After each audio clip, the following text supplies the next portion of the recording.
Шынайы сезім. Ол күні үйге келгенімде жұбайым кешкі асты дайындап жатқан. Қолынан ұстап, бір маңызды нәрсе айтуым керек дедім. Қасыма отырды. Айтатындарым оның жүрегін ауыртатынын түсініп тұрдым. Бірақ қанша қиын болса да айтуым керек деп, ажырасайық дедім. Ашуланбады, қарсы сөз де айтпады. Себебін сұрады. Еш нәрсе айта алмадым. Басқа біреуді жақсы көретінімді қалай айтатынымды білмедім. Сол күні басқа еш нәрсе сөйлеспедік. Ол болса түнімен жылап шықты. Бірге өткізген 10 жылдан кейін ажырасу қиын болатыны түсінікті.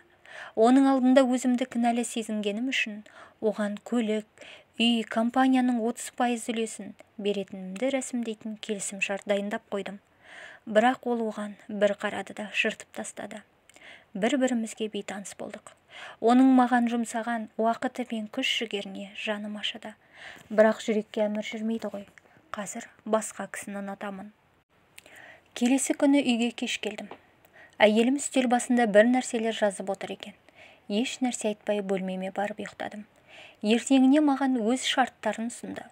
Менен ешқандай материалдық зат қаламайтынын, тек ажырасатын уақытымызды бір айға дейін ешкімге айтпай жасырын ұстауын сұрады.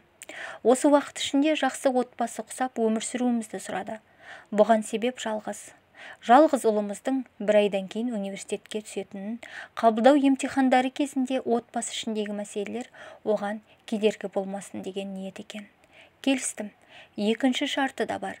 Үйленген күні есіктен үйге оны қолым алып кіргенімізді есіме түсірді.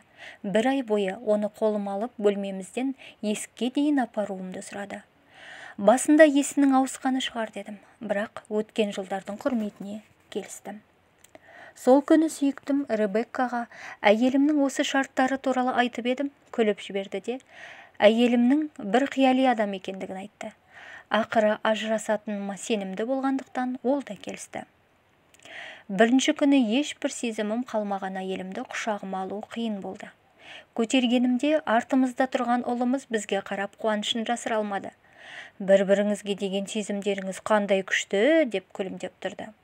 Сөздері ішімді күйдірсе де, келіскеніміздей әйелімді үйдің есігіне дейін 10 метрдей қашықтықта құшағымда апардым.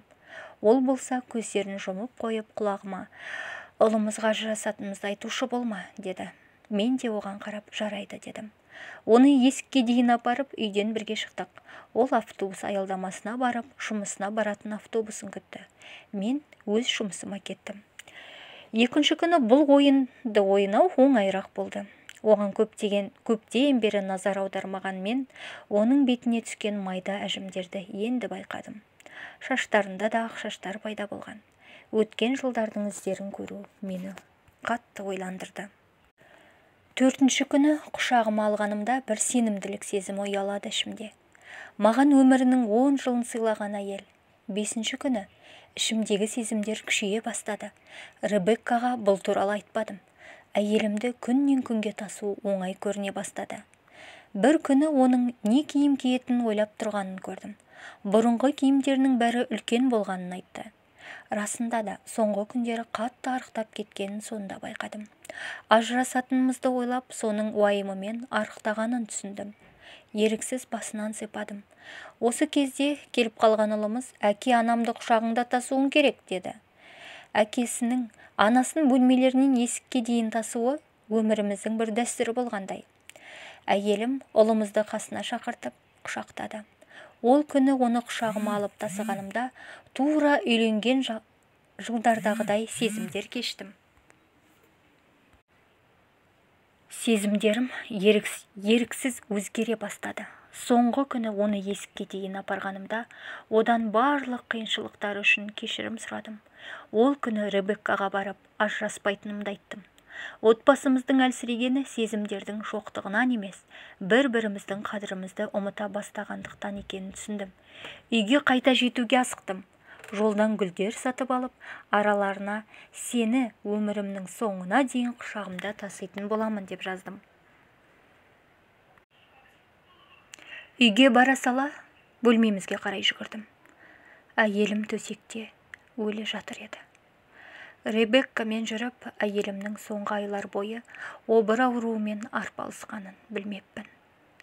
Өмірінің санаулы күндері қалғанын білгендіктен мені ұлымыздың теріс көзқарасынан қорғауға тырысыпты.